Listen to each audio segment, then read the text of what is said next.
Kennedy, Kennedy, Kennedy, Kennedy, Kennedy, Kennedy, Kennedy for me.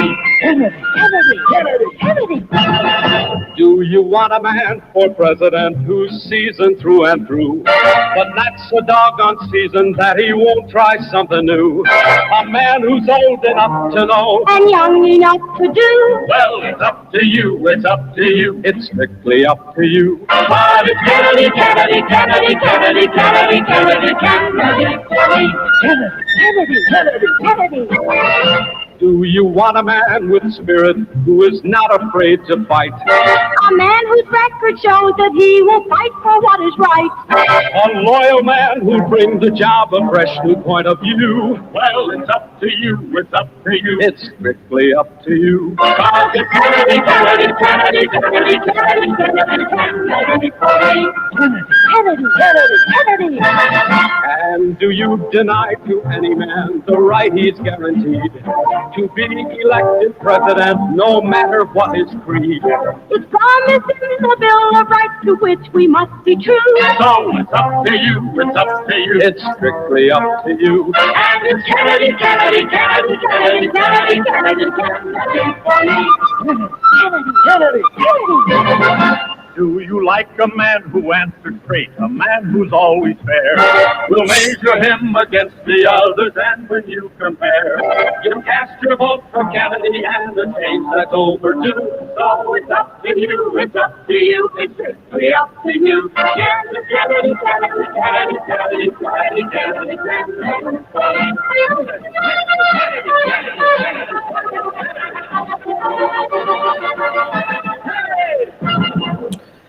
Welcome from my humble second bedroom here in the Saucon Valley, part of the Lehigh Valley in the Commonwealth of Pennsylvania, part of these United States, at least for now.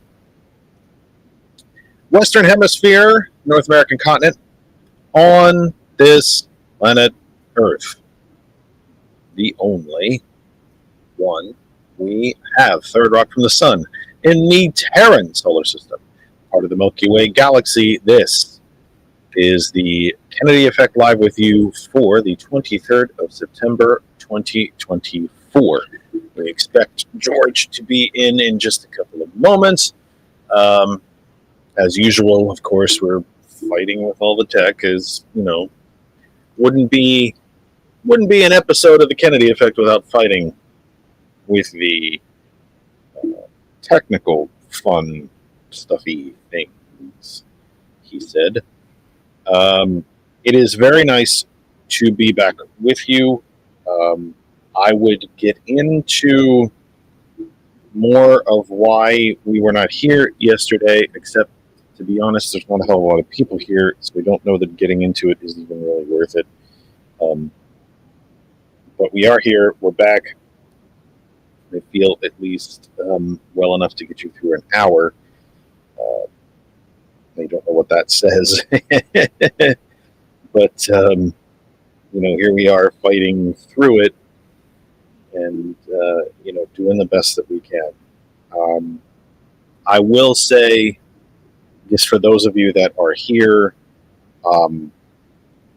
it's going to be a choppy week as far as the program is concerned. There's going to be it's going to be a choppy week. We've got some more health stuff happening over here, and it's going to be a bit of a choppy week. So I hope that you will be patient with us. I hope you will understand.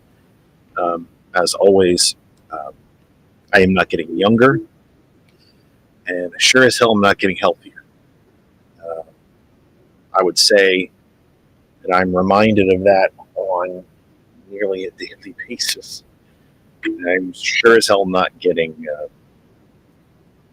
I'm sure as hell not getting any healthier.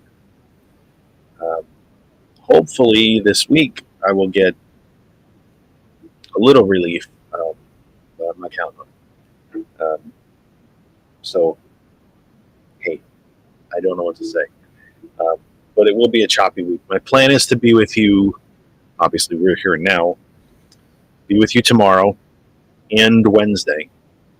I honestly do not know what's going to happen Thursday yet. I'm having a surgical procedure Thursday. Pretty, I'd say properly serious one. I don't expect to die on the table or anything. I don't think I'm that lucky. But it's a proper procedure. And I just honestly don't know how I'm going to feel.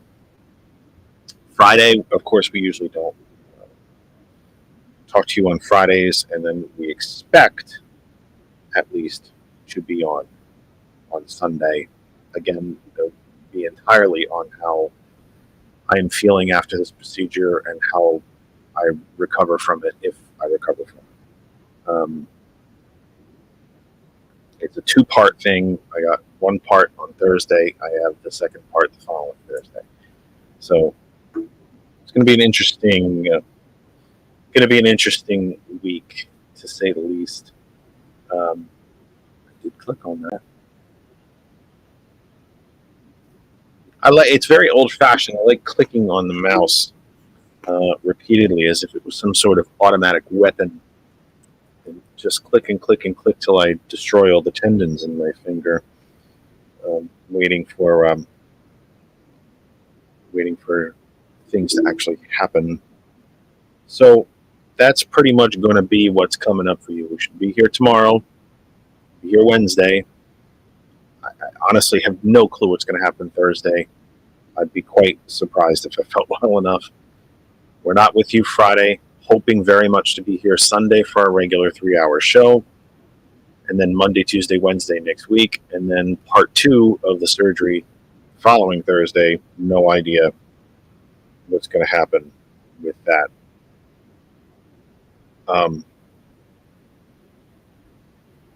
Let me get into the kind of news of the day. Happy to have George here. Happy to be back with you. It's just been, as far as yesterday is concerned, just very quickly, I was lightheaded and dizzy and nauseous, and all the indications of blood sugar problems, which are beginning to happen now on a regular basis. I'm not being medicated for it yet, but I think we're not too far away.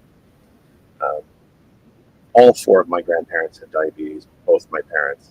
One of my brothers is all being treated for it. So it's coming, I'm getting it. It's just a matter of when. I'm a fatalist. I'm not, I'm a pessimist and a fatalist. I just figure that the worst thing that can possibly happen to me is probably going to. It's kind of generally how I live. I've been pretty correct so far in my life. So this is coming. And I'm starting to think that it might be starting, because I now find myself, having the blood sugar drop. And then if I have too much sugar, I get dizzy, I get weak, and that's what was happening yesterday. We went to church service, had lunch, and then I felt so dizzy I could barely. If Kristen had a broken foot, I would have made her drive home. I probably should not have driven home from where we were. And I kind of just waited and waited to feel better, and it just didn't happen until pretty much when I was ready to climb into bed. And one thing I did learn that I think George will agree with is that as I was sitting watching the clock spin and realizing, oh, well, here it is, 5 o'clock, I should be upstairs getting ready, except that I had already canceled the program at that point. Oh, and here comes 6 o'clock and 7 and 8. And I thought to myself, God, that was a long and slow 2 hours. How the hell do I sit up there for 3 hours on a Sunday? I'm watching the clock. I'm like, Jesus, that was an awful long time between 6 o'clock and 8 o'clock. How the hell do I babble like this for 3 hours on a Sunday? I just realized yesterday how long 3 hours is.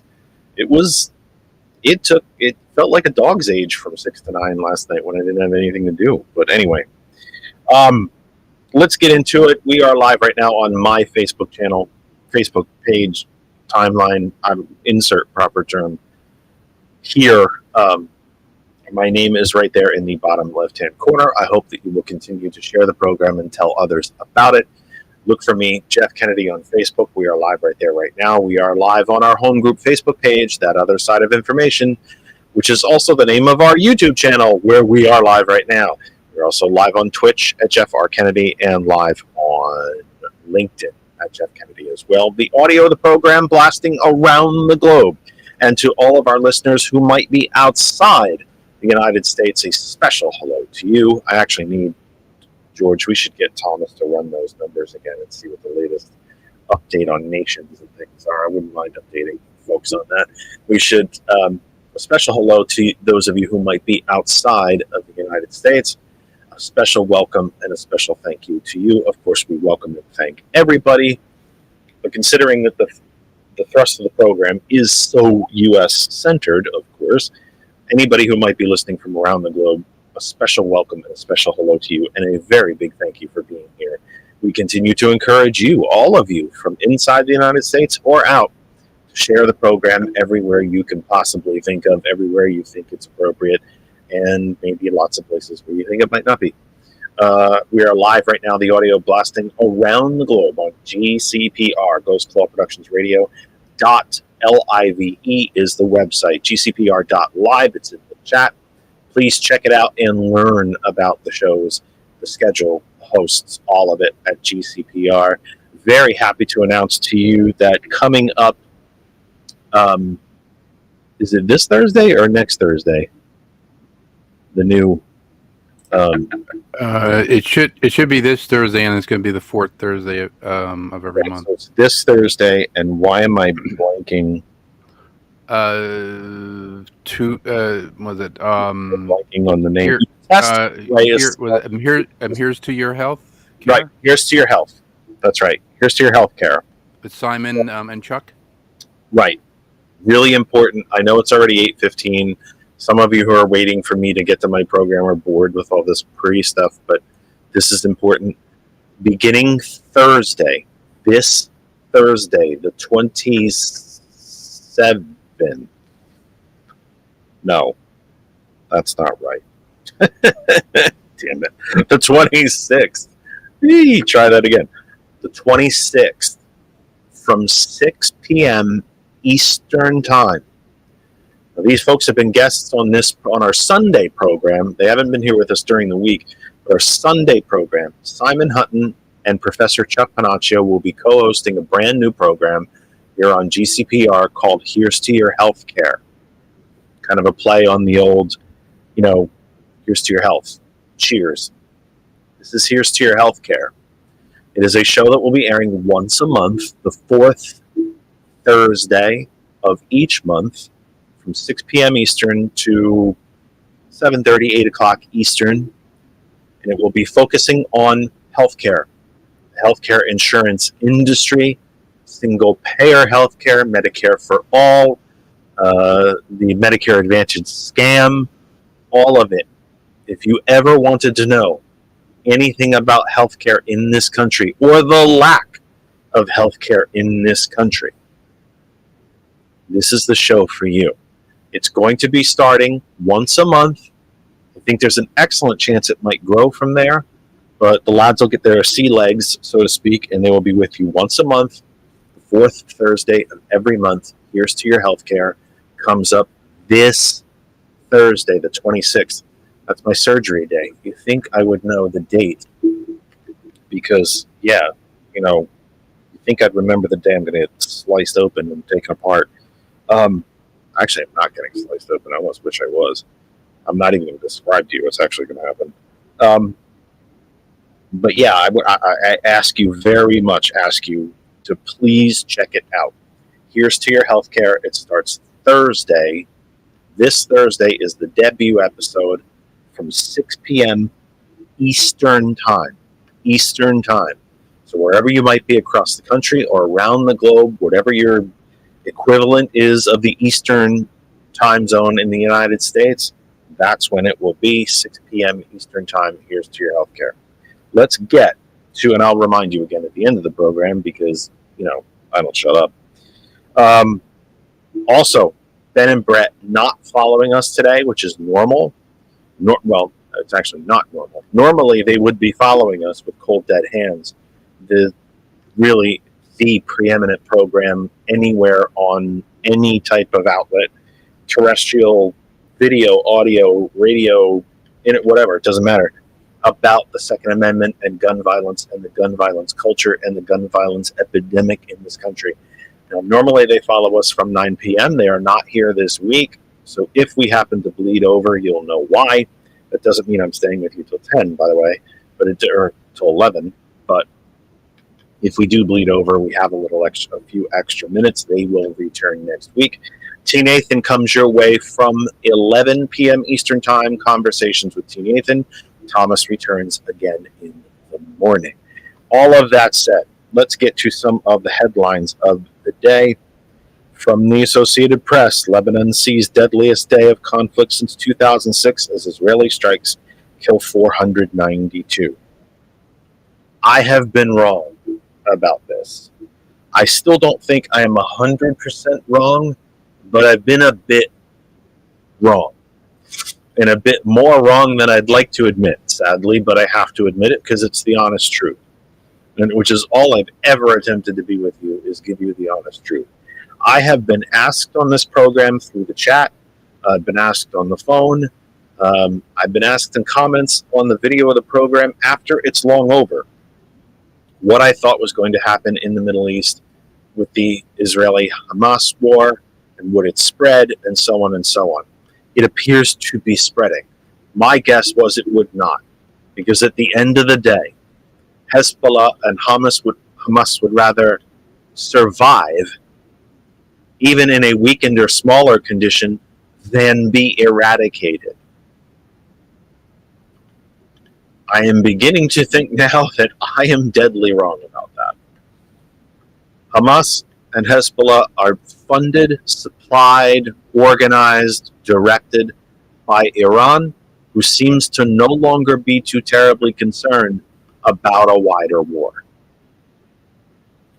We know the Israelis, I shouldn't say that, we know the Netanyahu government is thrilled with a wider war, because the longer the war goes on, the longer he stays out of jail. And it sound familiar? Does it sound familiar to you? Is there another country in an election cycle where a former leader desperately wants to get back into power to keep his ass out of jail? Well, Netanyahu is in office and wants to stay the hell out of jail. So that's what he's doing.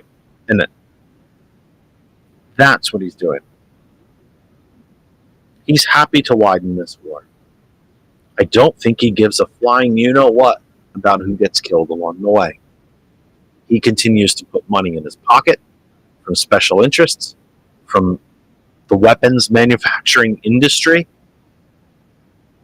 and he keeps his own political career alive. The only way he stays out of court and out of jail is by staying prime minister.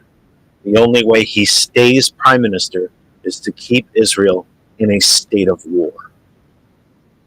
Hamas has been nearly eradicated. The estimates of Palestinian deaths, I think, are vastly underreported, even by their own ministries, because I'm not sure they can count them all. Casualties on the Hamas Palestinian side are somewhere in the 40 to 50,000 range. There were 2.1 million people jammed into the Gaza Strip, a piece of land about the size of Manhattan. I think about 40% of it has been flattened, and the Israelis now occupy the northern half. And by the way, folks, they have absolutely no intention of ever giving it back. That's how the Israelis take territory. They kill everything that's on it. And now they've decided to widen the war into Lebanon, where they have they will now make it their goal to eradicate Hezbollah. And Iran is going to have to make a decision here at some point. Do they simply continue? Because you have Iranian officials that are getting killed and wounded in this as well. The Iranian contacts, the Iranian go-betweens, much less effective term perhaps, but they're beginning to get injured and killed as they travel to visit with Hezbollah and Hamas. Arguable acts of war have taken place against Iran. We've seen nations go to war for less. How much longer does Iran sit back and say, we don't want to do this? We'll continue to fund the terrorists, but we won't get involved ourselves. I don't know. I wonder how much longer. I thought I had this right. I thought I had it that the Israelis would kill as many Palestinians as they could get away with. They would destroy Hamas and claim all of the Gaza Strip. And I was partially right about that. They seem to no longer be claiming land. The top half of the Strip, they've taken about 50% of it. They're never giving that back. I'd be gobsmacked if they ever gave that back.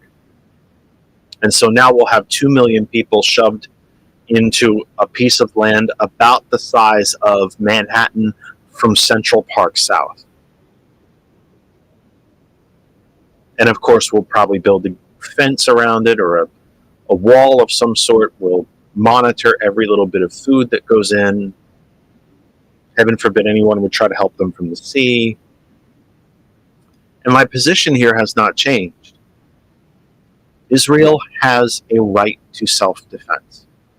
It is an internationally, universally recognized nation state. It has a right to exist. It does not have a right to slaughter. And I fear that that slaughter has now moved into Lebanon because Benjamin Netanyahu wants to stay rich and wants to stay out of jail. I don't know how much he's continuing this for the quote-unquote good of his people or the security of the region. Well, I don't think he cares much about the security of the region. He cares about the security of Israel. I don't think he cares about the region as a whole.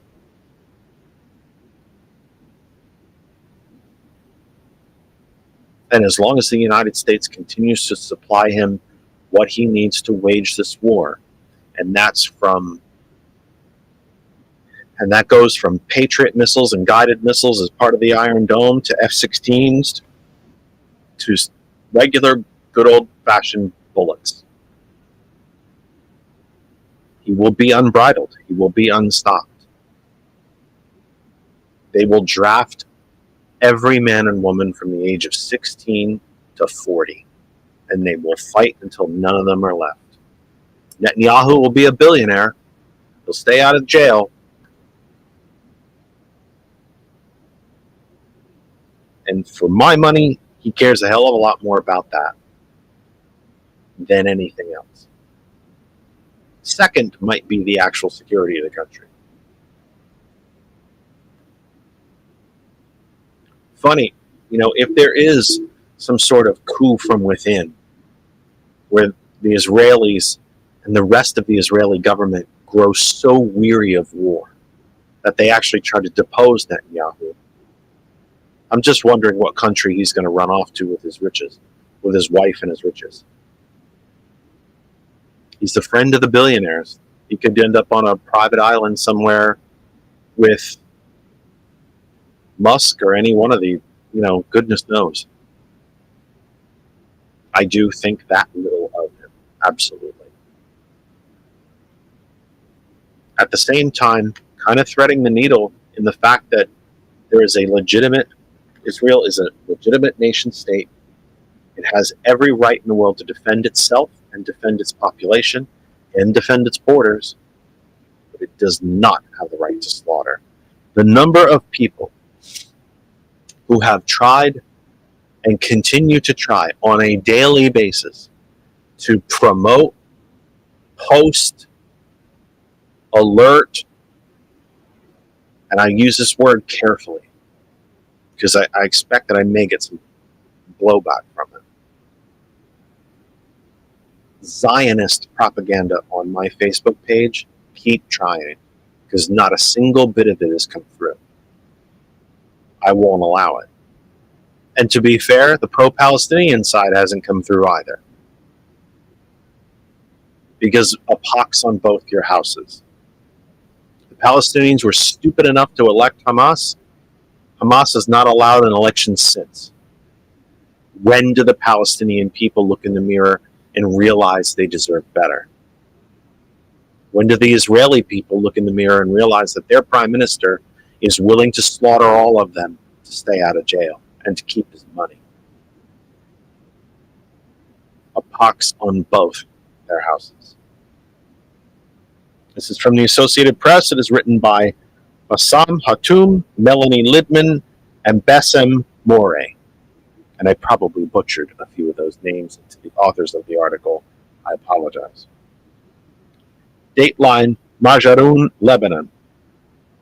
Israeli strikes Monday on Lebanon killed more than 490 people, including more than 90 women and children, Lebanese authorities said, in the deadliest barrage since the 2006 Israel-Hezbollah war. Israeli military warned residents in southern and eastern Lebanon to evacuate ahead of its widening air campaign against Hezbollah. Thousands of Lebanese fled the south and the main highway out of the southern port city of Sidon, which was jammed with cars heading toward Beirut in the biggest exodus since 2006. Lebanon's health ministry said the strikes killed 492 people, including 35 children and 58 women, and wounded 1,645 more, staggering one-day total for a country still reeling from a deadly attack on all communications devices last week. In a recorded message, Israeli Prime Minister Benjamin Netanyahu urged Lebanese civilians to heed Israel's call to evacuate, saying, "Take this warning seriously. Please get out of harm's way now. Once our operation is finished, you can come back safely to your homes." Well, not if they're all flat. Not if they're dust and rubble. Are you going to help them rebuild it? You know who will help them rebuild it? Hezbollah. Hence the perpetual loyalty.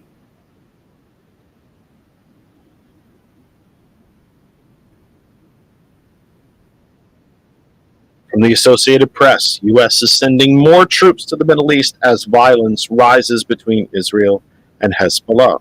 By Tarakat and Lolita C. Baldour are the authors for the Associated Press. Dateline, Washington. The United States is sending a small number of additional troops to the Middle East in response to a sharp spike in violence between Israel and Hezbollah forces in Lebanon that has raised the risk of a greater regional war, the Pentagon stated on Monday. Major General Pat Ryder, Pentagon press secretary, would not say how many more forces would be deployed or what they would be tasked to do. The U.S. now has about 40,000 troops in the region. On Monday, the aircraft carrier USS Harry S. Truman, 2 Navy destroyers, and a cruiser set sail from Norfolk, Virginia, headed to the 6th Fleet area in Europe on a regularly scheduled deployment. The ship's departure opens up the possibility that the U.S. could keep both the Truman and the aircraft carrier USS Abraham Lincoln, which is in the Arabian Gulf in the region in case more violence breaks out.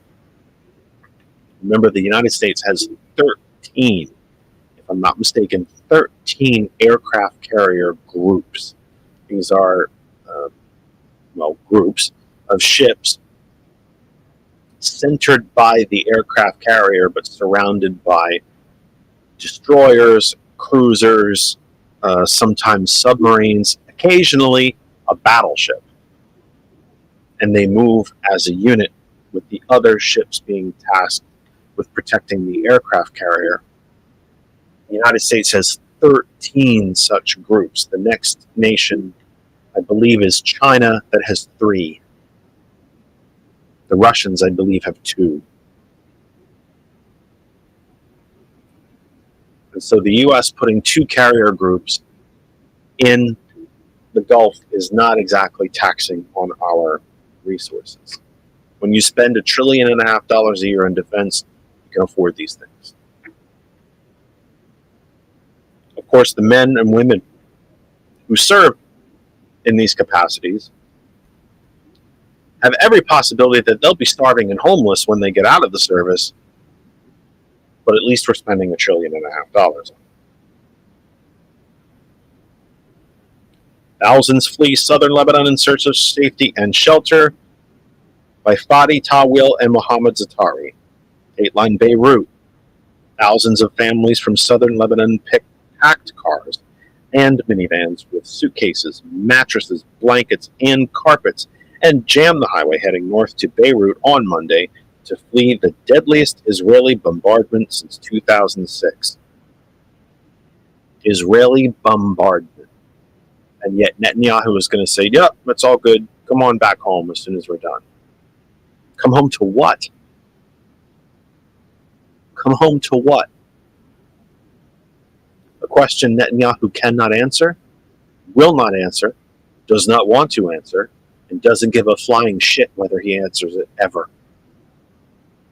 He's out of jail. The money's still rolling in. He is as much an oligarch and a fascist dictator as there is on this planet. Lining his pockets, keeping his ass out of jail. Some 100,000 people living near the border had already been displaced since October when the Lebanese, right, yes, read Jeff, it's English, you can do it.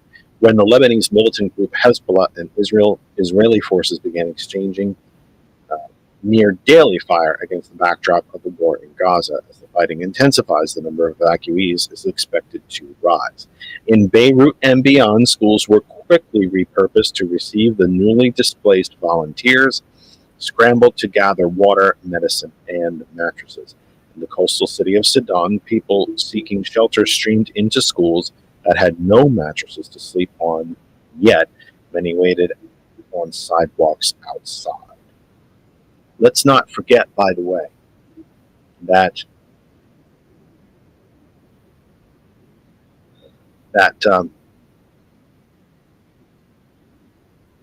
Lebanon has a significant Christian population. It is not the majority. They have a significant Christian population. It will be interesting to see that as civilians continue to die in Lebanon, that simply through sheer statistics, through numbers, some of those civilians will be Christians. And so I'm wondering about the white nationalist Christian evangelicals here in this country, in the United States, and actually some of the ones in Eastern Europe, who would continually try to tell you how victimized they are and how the rest of us are trying to take the Christ out of Christmas and how Joel Osteen really does need that third private jet, because what if the other two are dirty? Will they start screaming against Israel as Christians begin to be slaughtered and caught in the crossfire in Lebanon? Somehow I'm thinking not.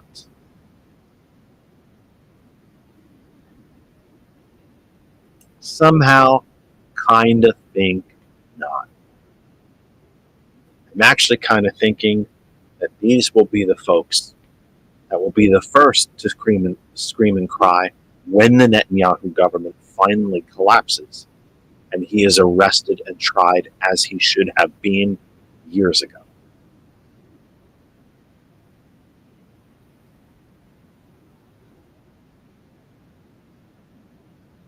Domestically, Smithton, Pennsylvania is the dateline. Trump listens during a farming event in rural Pennsylvania, then threatens John Deere with tariffs. This is written by Adriana Gomez, Lincoln, and Will Weissert. Donald Trump sat in a large barn in rural Pennsylvania on Monday, asking questions of farmers and offering jokes, but in a rarity for his campaign events, mostly listening. The bombastic former president was unusually restrained at an event about China's influence on the U.S. economy, a roundtable during which farmers and manufacturers expressed concerns about losing their way of life. Behind Trump were large green tractors and a sign declaring, "Protect our food from China." The event in Smithton, Pennsylvania gave Trump a chance to drive his economic message against Vice President Kamala Harris, arguing that imposing tariffs and boosting energy production will lower costs. He highlighted Harris's reversal of a previous vow to ban fracking, a method of producing natural gas key to Pennsylvania's economy. First off, it isn't terribly key to Pennsylvania's economy because we give the fossil fuel industry $4 billion a year in free money to do it. The industry makes money. I don't know how much money Pennsylvania makes. I'd be stunned if it wasn't a wash. We don't have an extraction tax. The money that most of the farmers were promised for being allowed to extract under the land has never been paid. Or at least, certainly not in the multitudes, in the numbers that the farmers were promised. So you combine the lies, combine the fact that the land is then poisoned and can't grow anything on it. Oh, by the way, actually you can grow something on it, pot. But Pennsylvania, we won't do that either. You can still grow marijuana on fracking poisoned soil. And in fact, the marijuana plant will rehabilitate the soil. Oh, but we can't do that either. Because then the handful of industries that control pot, we can't let local farmers do that. They might make a buck. But here's the one place where Trump is correct. Yes, I actually said that. Here's the one part where he's correct. He lacks a fundamental understanding of why he's correct. And his implementation of them in the past was like buckshot. Pellets went everywhere. They really didn't hit anything. Well, that's not true. They didn't hit the target, they hit everything else. The tariffs that Trump put on during his regime, he ended up paying the farmers of the Midwest to keep them alive. He paid them billions of dollars when China stopped allowing the import of American food, which, by the way, they had to stop because their people started to starve. China depends on the grains grown from this country. But here's where he's right. And it goes all the way back to Alexander Hamilton. What the hell does Hamilton have to do with Trump? Well, honestly, not much. Trump thinks this country should be instituting a wide and broad-based and pretty high percentage of tariffs on imported goods coming into this country. He's right. But it has to be part of a system. It can't just be scattershot. If Trump woke up out of bed one morning and his leftover French fries from his Big Mac the night before were soggy and cold, he'd point to a Chinese tanker on the Pacific and say, "I'm slapping 100% tariff on that boat. Anything that's in it." That's not how you do tariffs. And he also used the idea of national security as a reason or excuse to implement them instead of trying to go to Congress for legislation. This country used to have a very deep, complex system of tariffs and import taxes. In fact, they solely funded the federal government up until 1919, when the income tax was instituted. something that the Constitution gave Congress the power to do. But it wasn't necessary until the 19 teens after World War I, actually to pay for World War I. We funded the entire government from import taxes and tariffs. And here's the story. Now, if you're familiar with the program, I have told this story before. If you are new, I hope you enjoy it. George Washington had been elected president, the very first, under this new Constitution. And his inauguration, his swearing in, was being planned. And the new president-elect thought it would be, at a minimum, appropriate if he wore an American-made suit. Except he couldn't find one anywhere. He went to Alexander Hamilton, who ended up being the chief architect of the, well, some of the things that he put in place are still in place today. He was the chief architect of the American economy, of the new free American economy. And Washington asked him, why can't I find a suit anywhere in this country? Hamilton told him it was illegal. Under the British, it was illegal to make a suit. Wool was grown here, cotton was grown here, and then it was shipped back to the UK en masse to the clothing factories throughout the UK. If I'm not mistaken, a large number of them were in Newcastle, but I might be wrong about that. Because Liverpool was a port town. Manchester, I think, might have been a clothing, or not, well, yeah, fabric, weaving clothing. Birmingham was largely industry and steel. But I'm digressing. What a shocker. Digressing. 15 minutes left. What a surprise. I'm digressing. That said, Hamilton educates / reminds the president-elect, Washington, it was illegal to make a suit here.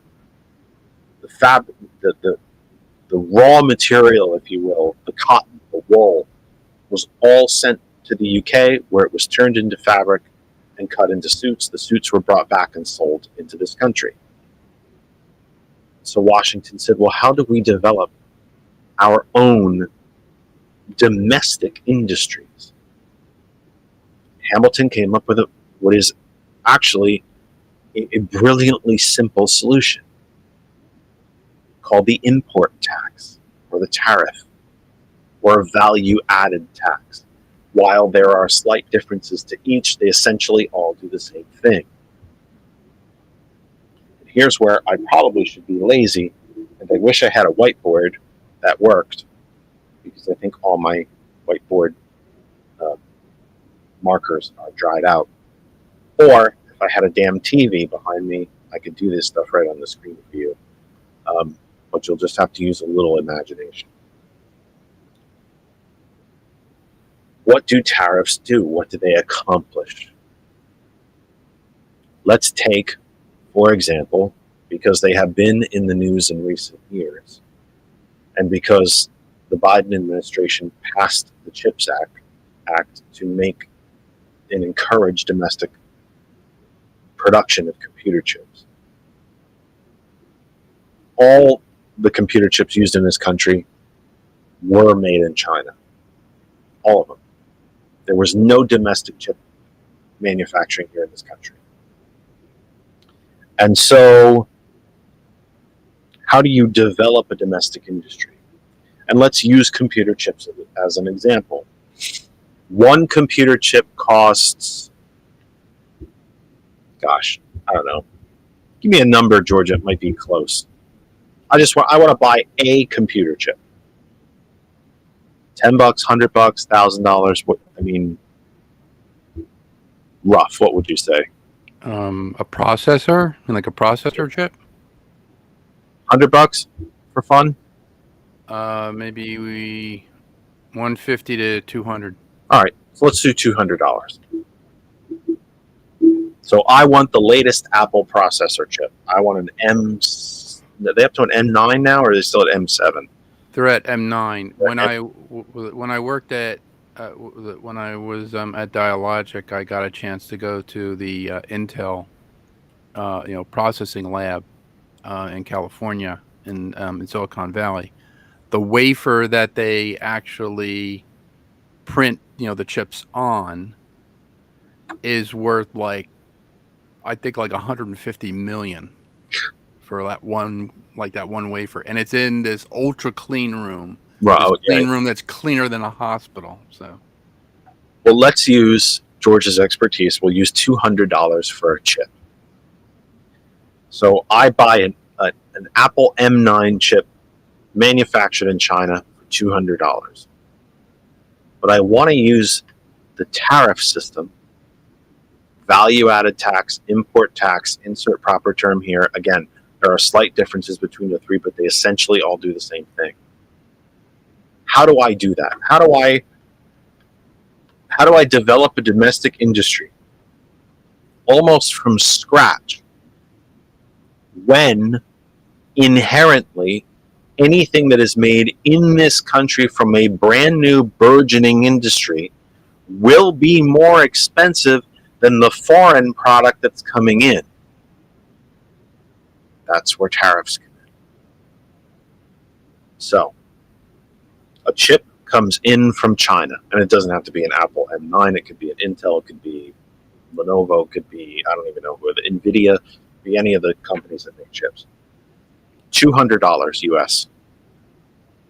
The new burgeoning, but much smaller domestic chip industry can only make that chip for $300.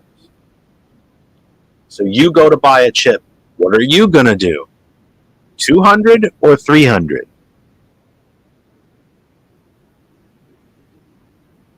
You're going to get 2 chips for 400 or 2 for 600? That's where the tariff comes in. I now place a 50% tariff on Chinese chips to make them $300 as well as the US chip. They're now on equal footing. There's no cost advantage for anyone to buy a Chinese chip because I have now, through the tariff process, made them equal in cost. And if I really want to jet start an industry, I make them even more expensive. I put a 100% tariff on a Chinese chip. It was 200. I put a 100% tariff on it. It's now $400. While the US chip is only $300. Which one are you going to buy? You going to spend the extra $100 or save it? That's how tariffs work. It's nothing more complicated than that. That's how value-added taxes work. It's not terribly more complicated than that. That's what import taxes work. And it develops a domestic industry. So Hamilton came up with this entire system and presented it to President Washington. There were people in the colonies and in the early states that were making suits. It was illegal under British law, but they were doing it. So how do we develop them into an industry? We have to make the suits made here in the United States cost less than the suits made in the UK. How do we do that? Tariffs and import taxes. And the United States built all of its domestic industries with that in mind. Did some countries retaliate with their own taxes? Yeah, they did. But you can only tariff something so much if you need it. The Chinese could only tariff American wheat so high and for so long because their people literally would have starved without it. Japan, Germany, Korea, China can only tariff American natural gas and fossil fuel products so high because they need them.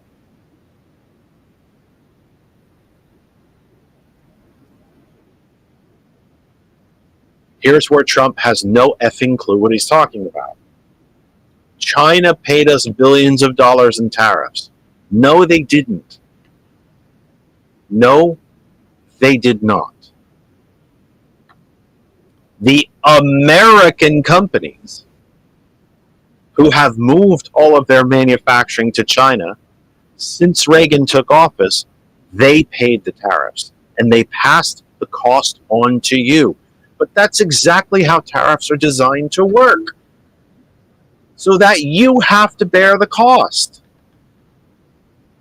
and that you will find the cheaper alternative. Or if not cheap, and with all the connotations that the word cheap might have, that you will choose the less expensive alternative. In the time of President Washington, it would have been an American-made suit. In our example here, it would be a computer chip. The American-made product then becomes less expensive because the tariff has added so much cost to the foreign-produced one. That's why for the longest time in this country, foreign German beer was such a delicacy. It was such an extraordinary thing to actually get beer imported from Germany because it was expensive, because we put a tariff on it.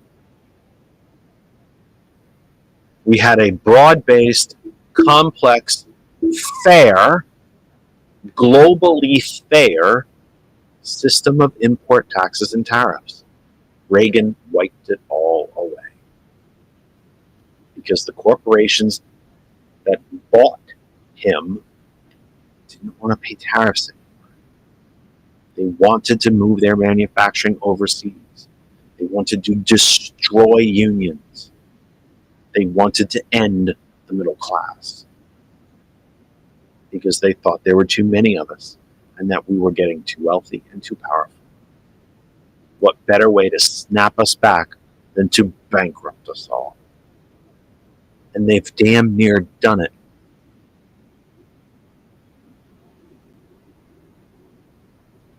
So Trump can talk about these things. He doesn't have a damn clue what he's talking about. In concept, he's correct. I know some of you might think I'm nuts for saying it. You might not even think you believe me hearing it. In concept, he is 100% correct. If we want to re-establish American manufacturing, tariffs are the way to do it. We also have to just produce better stuff. Tariffs on Japanese cars in the late 70s and 80s didn't help the domestic auto industry. Japanese cars were simply better. They were ugly, they were small, but they were much better built, and they got excellent gas mileage. It forced our American domestic industry to change, to grow, and to innovate. And then sometimes just to copy, and sometimes badly. But if we want to grow domestic industries, tariffs are the way to do it. So in concept, Trump is 100% correct. In practice, he has literally no idea what he's doing. Shocker. Let me see. Trump noted the tractors behind him were manufactured by John Deere, which announced in June it was moving skid steer and track loader manufacturing to Mexico and working to acquire land there for a new factory. It is so cost effective for American manufacturers to move overseas that they can build entire new factories from nothing and still make more money. Trump threatened the firm with a 200% tariff should he win back the presidency, and it opted to export manufacturing to Mexico. He's right. He's right. Here's the problem. I don't think there are any domestic manufacturers of such things left. Doosan is from Korea. Caterpillar moved overseas years ago, if I'm not mistaken. And if somebody knows better, as always, in the chat, give it a Google, give it a DuckDuckGo search, and tell me if I'm wrong. Caterpillar already moved. Ford, I don't think, even makes farm equipment anymore. They used to. I don't believe that they do any longer. I could be wrong about that too. Please tell me if I'm wrong. John Deere, I believe, is the last domestic manufacturer. It's hard to tariffs won't help you build a domestic industry if you have nobody left in the country that makes what you're trying to build. In that case, all you're doing with tariffs is making things more expensive. Where tariffs work is when Joe Smith wants to start a factory building farm equipment, and he wants to locate it in Pennsylvania or Wisconsin or Missouri. Then he needs the federal government to protect him with tariffs and import taxes. But when there is no company left inside your own borders making a certain thing, for the sake of this discussion, farm equipment,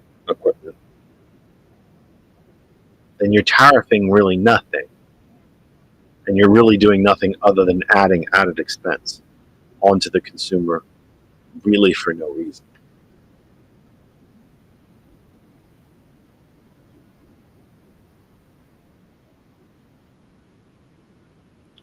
It's interesting, too, at this event, Trump was a tiny bit reflective. Not sure if they sedated him. He had too heavy a pancake for breakfast. I have no idea.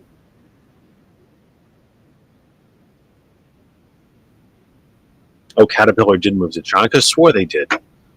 Thank you for looking that up. I could have swore they did. My memory worked. What a shocker. Watch it. Look out for snow, folks. My memory was right. Yes, Caterpillar has already left the country. I could have swore they had, actually. Ingersoll Rand left the country. Famous, for making compressors and such things. Trump then added, if they want to build in the United States, there's no tariff. He's right. It's exactly how domestic industries are built. Trump opened the event with some of his usual themes. He declared that he won in 2020. Quote, we had an election that didn't exactly work out too good, and that was a disgrace. Playing the old hits. But then, he did something unusual. He let others do most of the talking. When one farmer said recent decades had seen scores of family farms shut down, Trump asked what that meant for overall production. The response was that thanks to larger farms now operating, total production is actually up, but, quote, we are losing the small family farms. That farmer is 100% correct. About 4 companies control, I think it's 70 to 80% of domestic food production.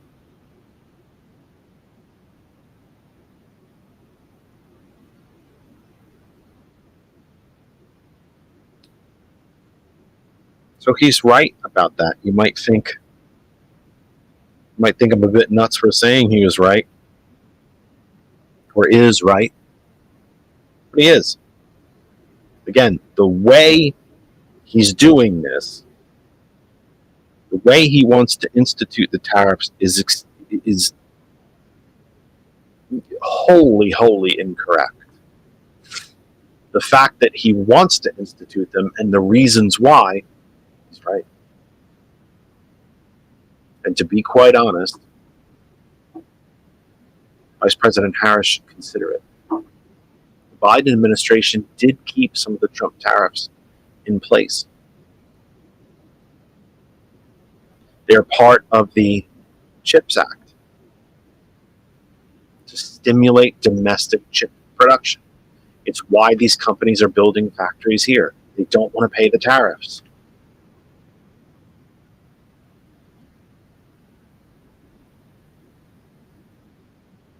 I also wanted to say very quick, if I can find an article about it. It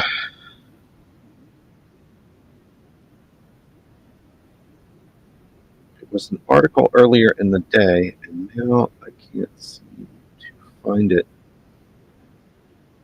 The basic is this. CNN offered the two candidates a chance for a second debate. Vice President Harris immediately jumped at it and said they would take it. Trump said no.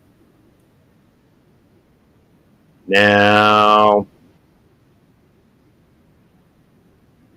I can't tell you, in all honesty, one of my least favorite things to say is, I told you so. It's arrogant. I think it's boring. You know, I think kind of being smart and educated is something to be proud of, but it's something that we should all strive for and should not be the extraordinary, but actually should be the ordinary. But I told you on this program that I didn't think there would be a second presidential debate come hell or high water. And I told you that because no matter what Trump did in his debate with Harris, it was a no-win situation for him for a second one. If he got his ass handed to him, which he did, why would he potentially want to have that happen to him again? And if he won the debate, well, then you go out on a high note. You George Costanza that thing in Seinfeld and just go out on a high note. Walk away. Good night, everybody. The fireworks always come after the baseball game, right? You don't do them first. So I told you there wouldn't be a second one. And it certainly looks like there won't be. Here's the challenge for CNN and the Harris campaign. CNN should then host her alone. She accepted. CNN should be honor bound now to have a television event with whomever shows up. And if she's the only one that shows up that night, then she gets the stage to herself and an empty lectern to her right. Except that I don't think CNN will be that bold because it won't get the same viewership and clicks, and they won't be able to sell the same amount of advertising.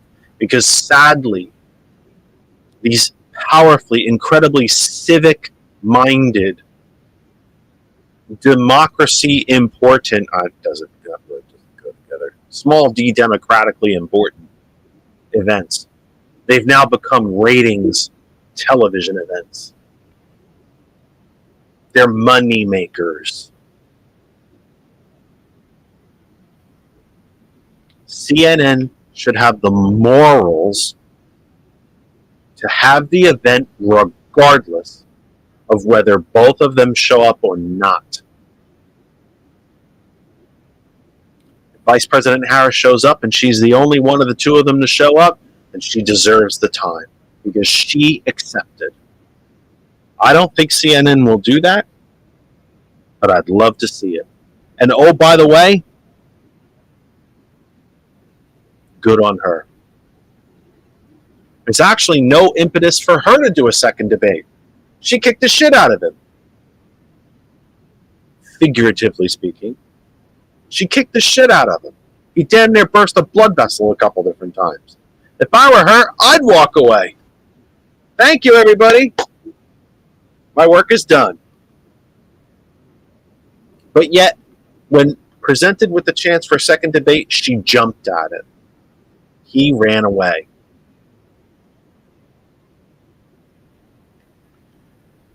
Comments have been very quiet. Very quiet. You lot are quiet tonight. I can't tell you where my energy is coming from because I'm short of breath and I'm dizzy. My head is dizzy and lightheaded. Again.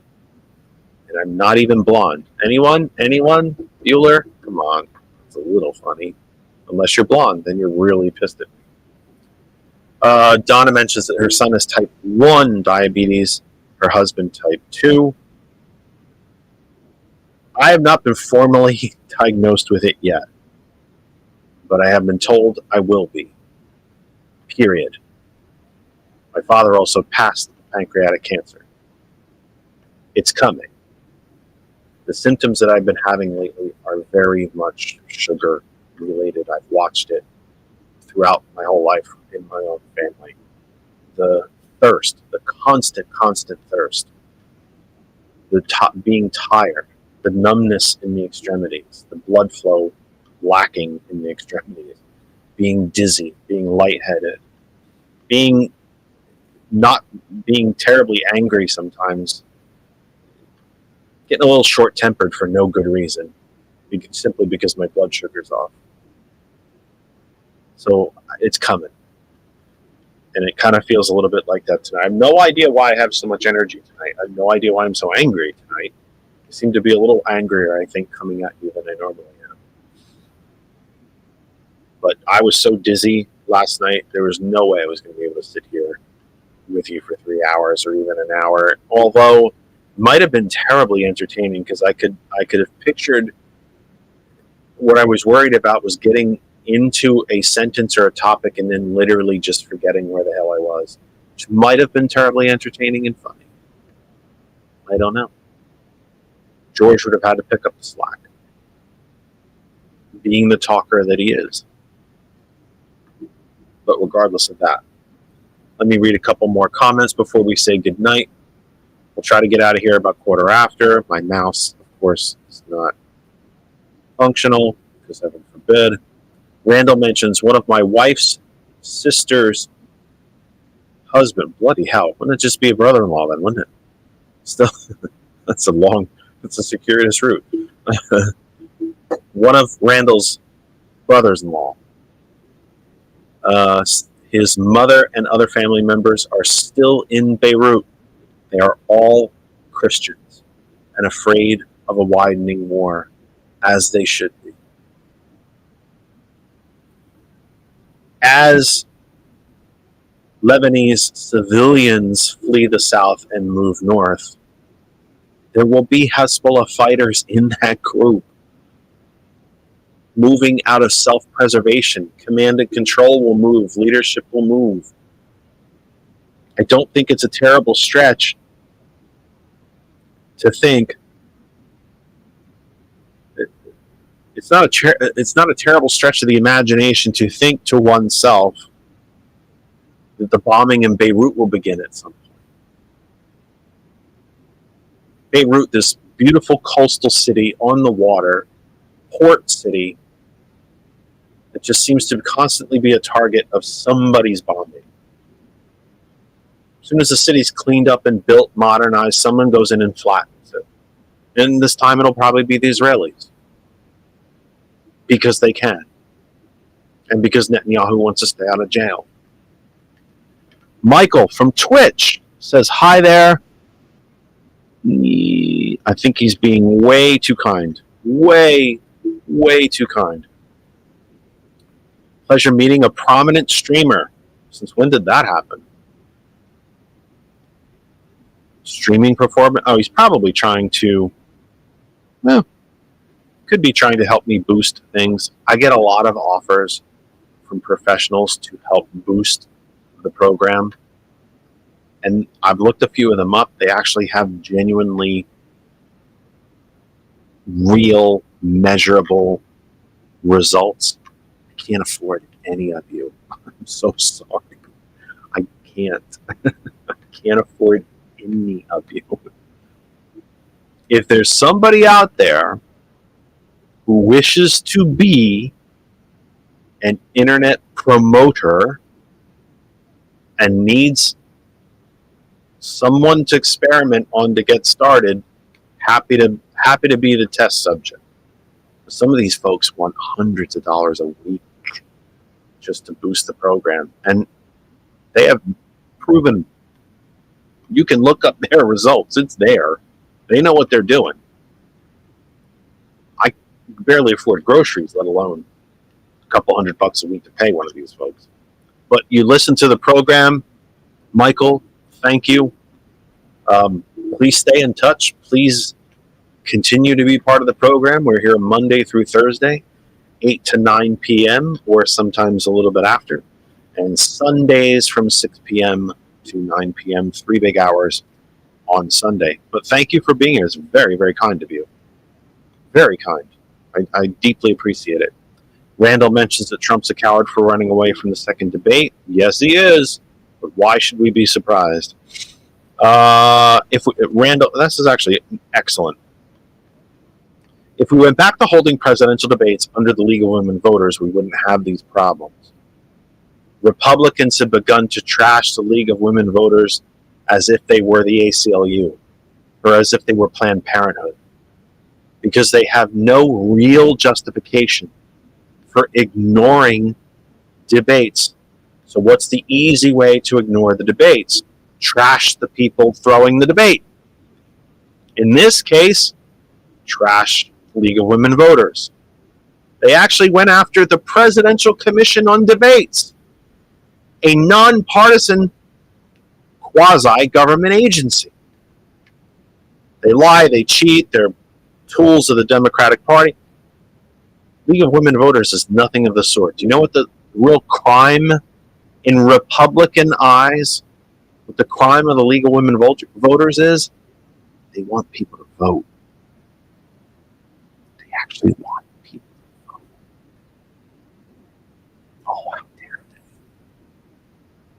they? They must be something evil about them. They want people to vote. What the hell?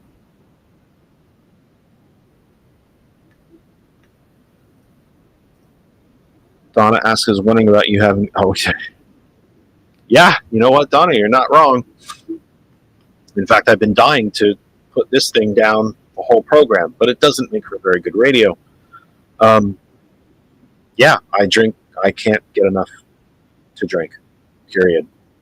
I am very lucky, though, that I can drink a variety of things. I cannot drink plain water. It bores me to tears, like to a point where I will not drink compared to drinking plain water. This is a Circle bottle. Circle, by the way, has paid me absolutely squat all for this free advertisement. But it has a little flavor cartridge in the top. Water flows through the flavor cartridge, and at least you get flavored water. I now drink many more of these than I ever did. I'm supposed to do, I think this is 36 ounces. I'm supposed to, no, maybe 24. I'm supposed to do, I think 3 or 4 of these a day. I do 2 because it's still water. I also drink a variety of other things. I love milk.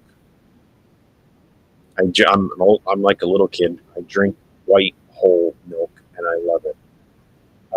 It's still one of the only things that actually quenches my thirst. It's also very filling. It keeps you from eating too much, which you wouldn't know, judging by my stomach, which looks like I'm about 8 months pregnant. But I had a question. No. 12. If you're Tricklet. if you're bored to tears, do you have to drink more water because of the tears? Exactly. Exactly. That's why I use the waterproof makeup that I use to make this look so good. So it doesn't. Yeah, right. Look how good George is doing all his drinking. I can't even do that. And I still love coffee, and tea, which is actually dehydrating. But I happen to love the flavor of coffee. I don't always just drink coffee for caffeine, although that's part of it. I happen to like coffee. It's like beer. I'm Irish. I love beer. I don't drink much. I only really drink maybe once or twice. I might have 1 or 2 beers in a month. But I actually drink beer because I happen to like the taste of beer. I don't drink to get pissed. Those days are long gone. I can't drink like that anymore. I was really bloody good at it for a while. Like, I was excellent at it. But those days are long gone. But I happen to actually like the taste of beer, even though beer itself is dehydrating. I happen to still like soda. Probably too much. My latest thing, I'll say 2. There's 2, because they stopped making it. That's not true. They do make it, but it's really expensive for some reason. They now only make it in a can. Canada Dry made something called lemon ginger ale. And I could drink that stuff like it was like I was the last person on the planet. Like, I could drink that like somebody was paying me. And here's the odd part. I'd actually water it down. I'd actually do like a half a thing of water and then half of the soda, because there was just enough flavor. It's actually a little too sweet when it's straight, a little too strong. And then they stopped making it in a 2-liter bottle, and now it's only a can, except the can is like 2.5 times the price of a bottle, so I won't buy it anymore. The other thing that I will get an itch for, we have a 2-liter bottle downstairs, and somehow she and I both have managed to keep our mitts off of it. And I don't know how much longer that's going to last. Cherry Coke. I absolutely love Cherry Coke. Like, I really love it. Raspberry iced tea is also one of my absolute favorites. Could be Snapple, could be Arizona, could be Pure Leaf. Makes a really good raspberry tea. I love raspberry tea. Absolutely love it. And then if you're in Pennsylvania and you have one near you, it's kind of a big thing in Pennsylvania. Are you a Sheetz person or a Wawa person? I am a Wawa person for everything except one item. And the only place that I can find it is Sheetz. They actually sell, a company makes lime iced tea. Just lime. Not lemon lime. Not, I don't know, apple with lime juice. I mean, lime.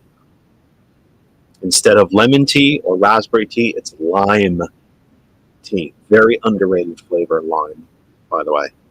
It does wonders for beer and tea. Hot tea as well, come to think of it. Lime iced tea. Love it, love it, love it. If you ever see yourself at Sheetz for any reason, go inside, look for it. Lime iced tea. Highly recommend it. You can water that down a little bit too, because it is very sweet. So I take in a lot of fluid. Not enough. I'm constantly thirsty. And I should just drink more straight water, but I happen to enjoy other things, and they're not always good for me. Donna mentions that she's drinking. Randall loves coffee and beer. Who the hell doesn't? If you don't, there's something wrong with you. I'm just sorry, Lauren. There's something wrong. I'm kidding. There's nothing wrong with you, but something. You know what I mean. Donna, occasional Diet Mountain Dew. Well, geez, Donna, why don't you just clean your car battery off? Diet Mountain Dew. Bloody Nora. But just eat your insides out. And I used to drink that stuff when I was I wasn't going to say stuff. I used to drink Mountain Dew when I was a kid too, because the sugar and the caffeine never bothered me. I will occasionally grab a Mountain Dew now when I'm driving a long distance and I really need something to just wake me back up. But boy, that stuff is terrible for you. Awful. Good God, it's terrible for you. Absolutely dreadful. You're drinking coffee right now. How late you staying up then? She's staying up for the Late Show. There's an old person reference, the Late Show, George. And I don't mean Colbert either. I mean like the late night movie show. Like that's Who said Randall? Southern sweet tea. I can't do sweet tea. There's no flavor. It's just tea and sugar. I can do it hot. I can't drink it cold. I need something lemon, raspberry, lime, something like that. Donna says we use Coke for cleaning car batteries. Coca-Cola, in its concentrated syrup form, is transported via lorry as a hazardous material because it is that acidic. If it spills on the roadway, it will eat the roadway away. A lorry, by the way, is not a term I should have used for you. I should have said tractor trailer. A lorry is the European word for a tractor trailer. Lorries. Lorries. But it's moved when it's transported by lorry in a concentrated form, because it's transported in a concentrated form because it's cheaper and you can move more product and you can put water in it when it gets where it's going. But if it spills on the roadway, it will actually eat the roadway away. You can buy a regular Coke out of a cooler at Wawa and dump it on your battery and it will clean the battery contacts. It's that acidic. That's why it's so bad for your teeth. We tend to not think about whatever it's doing to your insides. And remember, too, look, I'm not a vegan. I'm not a vegetarian. To be honest with you, I wish I had the strength to do it, because I do see those faces when I eat. I wish I had the strength to be completely gluten-free. I don't. I'm not nearly disciplined enough to do any of those things. But isn't it funny how we tend to think of things like Coke will eat away a road surface, it'll clean your battery contacts, it'll eat your teeth away. But then when we swallow it and it goes in our stomach, we seem to kind of forget about it. Like, still doing whatever the hell it's doing down there. It's not just sitting there. And it sure as hell isn't quenching your thirst, by the way. Soda has a tremendous amount of sodium, salt, to make you drink more, because that's profitable. Help me out, George. Am I wrong about any of this? Of course I'm not. Coca-Cola has a lot of phosphorus in it. That's the salt thing I saw. Yeah. Oh, yeah. In it as well, doesn't it? Sodium. Yep. And keep you drinking it. Let me see. Randall or Donna says we'll drink coffee until we go to bed. All right. Well, good for you. Not this guy. Actually, that's not true. I could probably drink it now. I could go to bed, but at some point during the night, I'll be up. But then again, I'll be up anyway because I'm an old man. And I do what old men do at this point 3 or 4 times a night, which I'm hoping the surgery will help take care of. Decaf. No, there's no such thing. By the way, decaf coffee. How do you get decaf coffee? It's a chemical process. Caffeine is naturally occurring in coffee beans. The only way to remove the caffeine is through a chemical washing process, which is terrible for you. Just awful. I will occasionally have decaf coffee. Kristen and I go to the local diner here. I'm a big fan of diners. I love diners, having grown up in Jersey. George, the same way. Diners are a religion. They are part of life. They are part of Jersey life. There's not enough diners in this country. There sure as hell isn't enough that are open 24 hours. In fact, there's none left in the Lehigh Valley that are open 24 hours. And the closest 24-hour one to where I am, George is about 45 minutes north of me. And I think probably still the closest one to you is the Snyder Family Diner. What? It's called the Snyder Family Diner. Where's that? It's Snydersville? No, it's around the corner from me. It's in Stroudsburg. Come out. It's 24 hours? No, I don't think it's 24 hours. No, that's what I think they close at 10. I think the only 24-hour one for either one of us is Clinton Station, 78. Probably. Yeah. They are a proper 24-hour diner. All the 24-hour diners, and there used to be probably 24 of them that I could drive to. They all went during COVID. And I don't mean they went out of business, but they stopped being 24 hours during COVID and have never recovered. But Clinton Station is the only one, I think, that is still 24. well, I know for a fact it's 24 hours, and I think it's the only one. Anyway, 9:27. We've done all the damage we can do for one night. That's enough. We've done some politics. We've done diabetes. We've been all over the place tonight. Maybe that's what I get for having a little too much energy. I don't even know. Here's what I can tell you. I'm absolutely exhausted. So I've already gone a half hour over, more than I wanted to. Let me tell you what's coming up. Coming up directly after us is nothing for about 90 minutes. Donna, go get a cup of coffee. Randall, get a cup of coffee, get a beer, get milk, get cookies, walk the dog, make popcorn, go watch Rachel Maddow and Lawrence O'Donnell. 11 p.m. Eastern Time, 10 Central, 8 Pacific. Conversations with T. Nathan live right here on GCPR.live. GCPR.live. Ghost Claw Productions Radio. .live. Plug any of that into a search engine. You will find us. Period. End of story. You will find us. And you can listen through the website. Tomorrow morning from 8 a.m. The Sound of Coffee.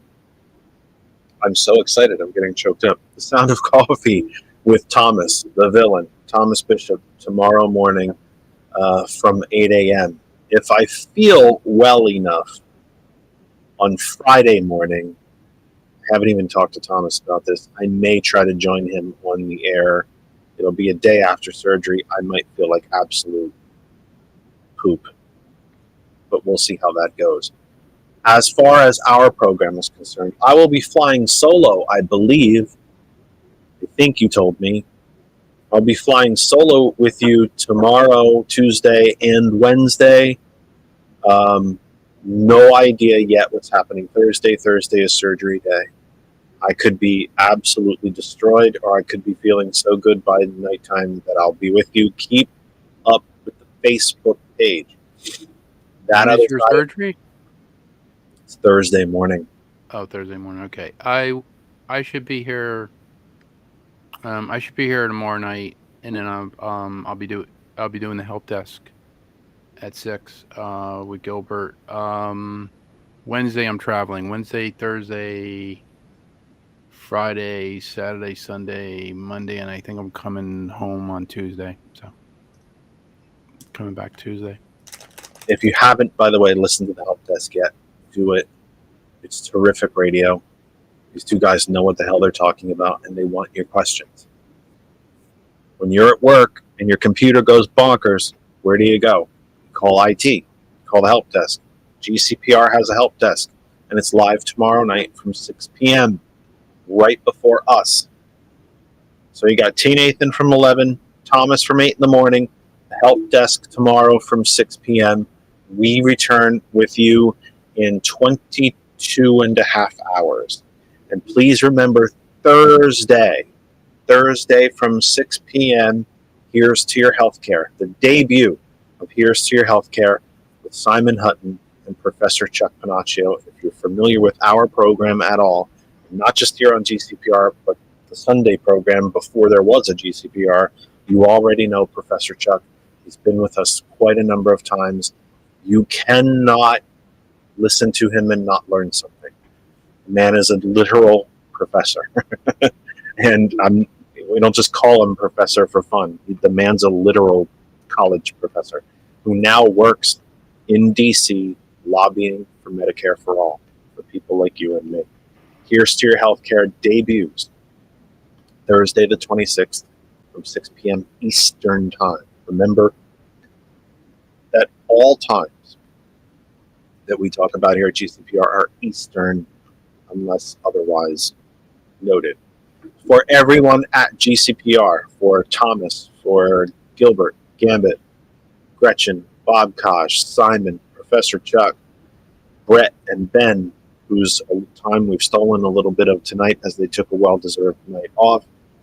For everyone that surrounds the Kennedy Effect and TKE tonight, that would be George and Lynn.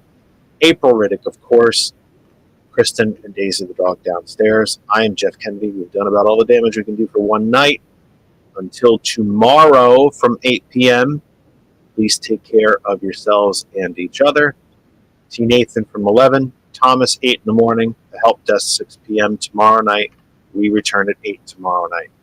Lots of programming here on GCPR. Please take it all in. If you missed any of tonight's program, best place always to go is our YouTube channel, That Other Side of Information. Follow the stories we're following and the stories we're talking about. Facebook.com/That Other Side of Information. Until tomorrow, we'll see you then. Have a great night.